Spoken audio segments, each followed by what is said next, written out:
Lee Anderson has been deputy chair of the Tory party for just 48 hours.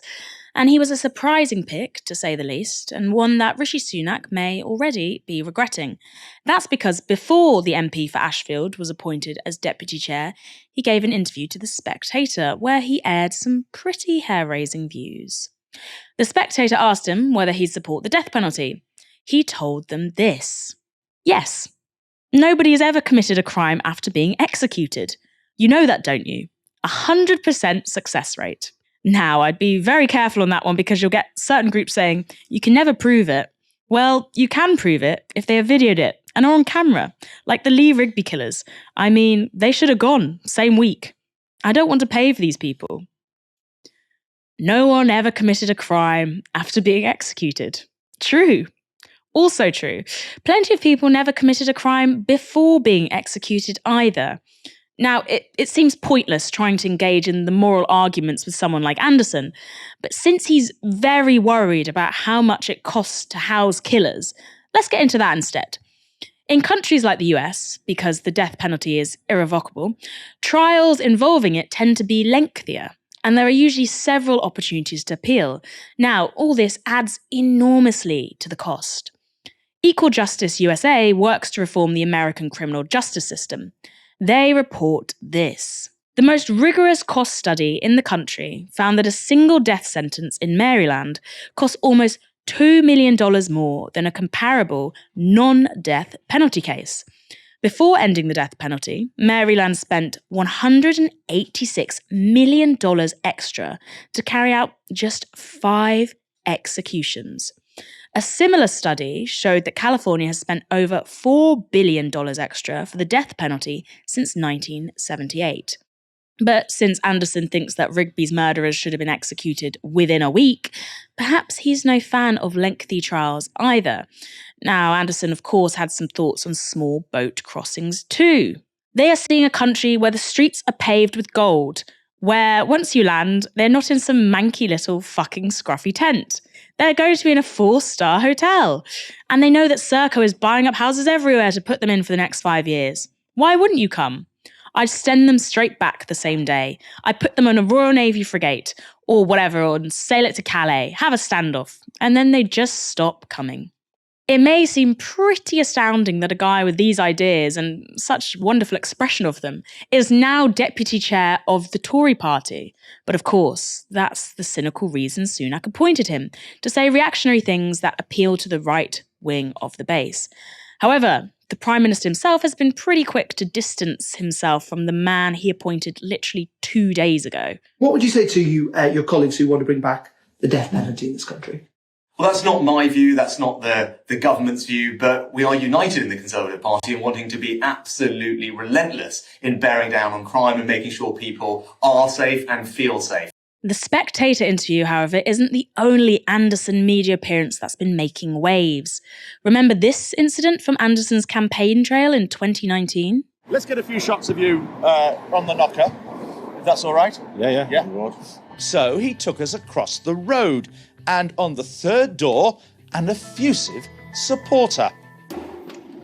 Hiya. Hiya. I'm Lee Anderson, your parliamentary candidate for the Conservative Party. How you doing? I recognise you. It's Steve, isn't it? Yeah, I recognise you.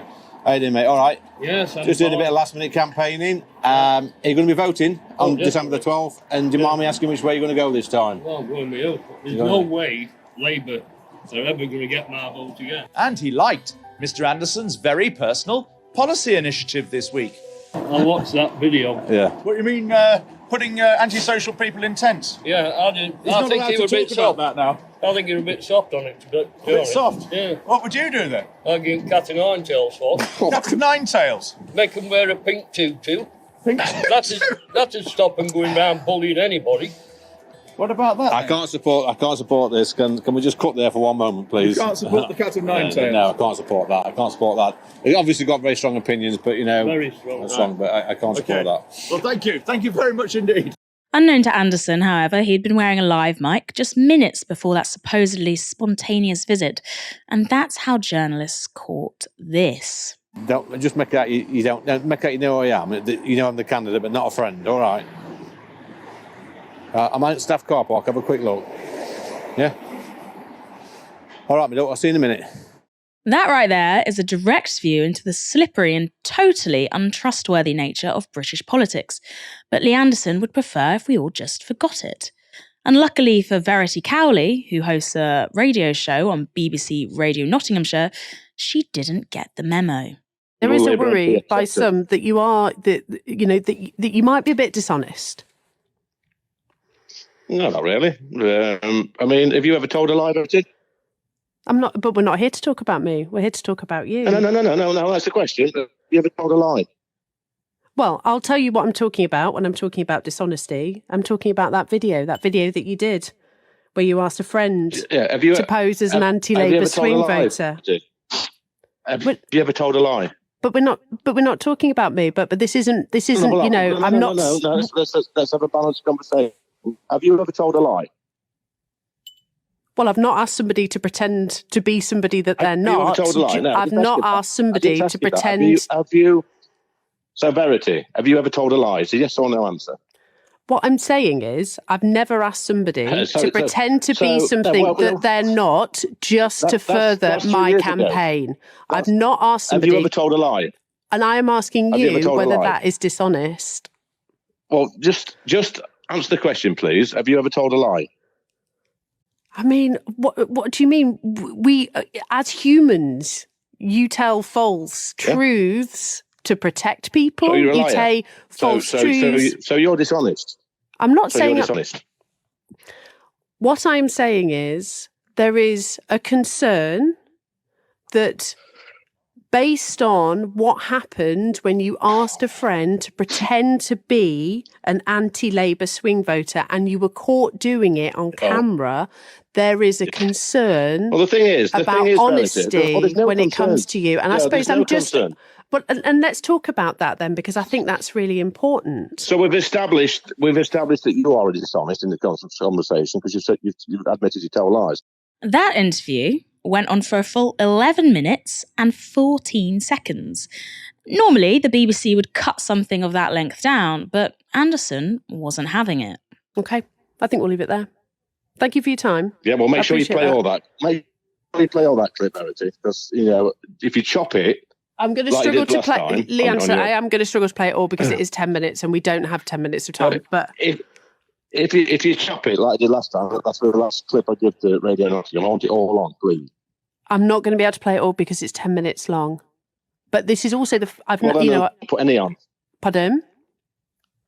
Then don't put any on. You should put it all on, so people get the clear message of what exactly has been said. So it's 10 minutes long. I won't be able to play it all, but I will. Yeah, but you can play it in sections.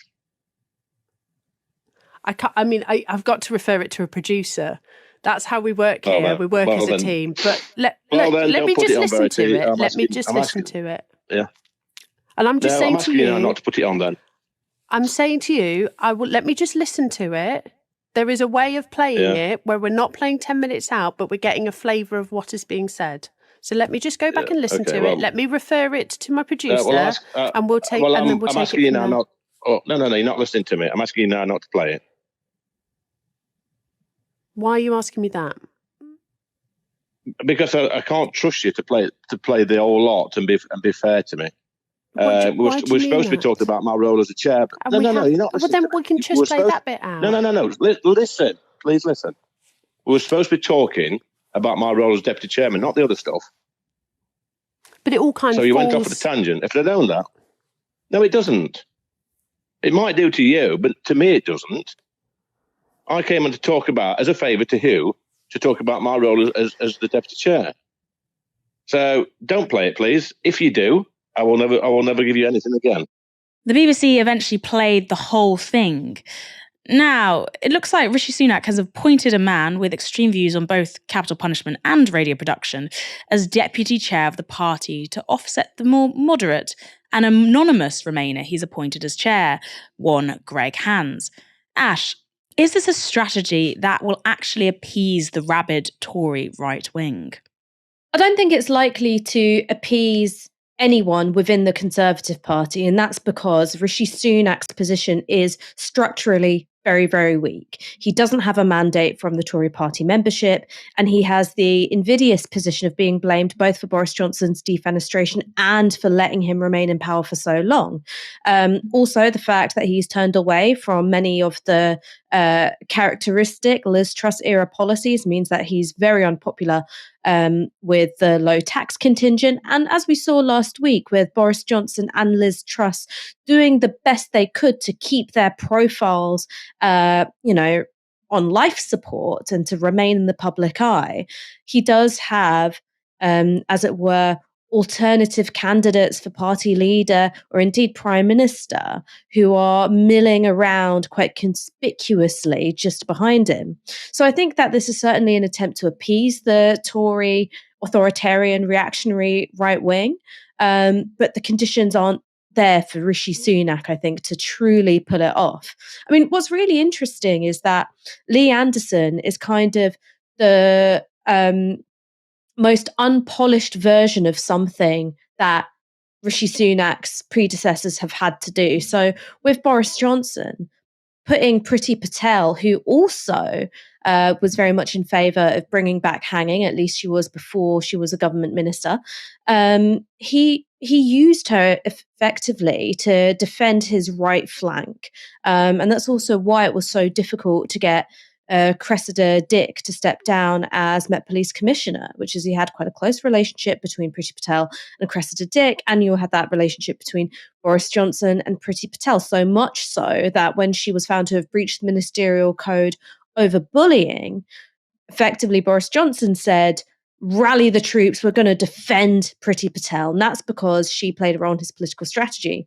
You had a perhaps less sophisticated version of that when you had Liz Truss bringing Suella Braverman into government, albeit for all of 2 weeks or something, because she too breached the ministerial code. You have someone who is deeply, deeply reactionary, who is playing that role of appeasing the authoritarian right flank, who's also really invested in the culture wars stuff. Don't forget that the reason why Suella Braverman had to do her 6-day revolving door resignation was because of allegations she'd been leaking to John Redwood, who's a chair of the Common Sense group, a very, very hardcore head-banging group of Conservative MPs. And so Rishi Sunak is kind of trying to do the same thing here with 30p Lee. The trouble is that he's in a difficult position because at least Suella Braverman is bound by cabinet collective responsibility. All right. She can't go freelancing while she's the Home Secretary. And we know that there have been conflicts within cabinet over stuff like foreign students, whether or not you have them added to the immigration numbers, whether or not you want to invite more of them in order to try and drive growth during these difficult economic times. But Lee Anderson has a position of prominence because he's Deputy Tory Party Chair, but he's not bound by cabinet collective responsibility in the same way, which means that he can indeed freelance. Now, that might be Rishi Sunak's plan, which is you get him saying this kind of, mad authoritarian shit, like bring back hanging for, I don't know, weed possession or whatever.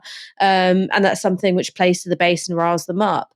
But you also have the problem, which is if you start saying things which play well in key battleground constituencies, that's shooting yourself in the foot somewhat. We know that the Tory election strategist Isaac Levido has been recommending an 80-20 strategy. So that means hold on to 80 seats, win 20 new ones, and that's the path they hope for a Tory electoral victory in 18 months or whenever the next election is. Now, what the composition of those 80 seats that they want to hold on to and 20 new ones that they want to get will be very, very different. There'll be 80 seats where, sure, like they will be Labour Leave voting seats. There'll be 20 new seats, I'm sure, which will have that set of political demographics that they want to win. But many of those seats that they'll need to hold on to are going to be Tory Lib Dem battlegrounds in the South. So there won't be those red wall seats in the Midlands and the North. They're going to be the kinds of seats that we've seen the Tories do quite badly in recent years. For example, Chesham and Amersham. Having someone like Lee Anderson at a very prominent level in the media talking about things which are going to turn off many of those Lib Dem Tory swing voters, that might be shoring up your right-wing flank, but it might be endangering some of those really key constituencies at the ballot box next time around.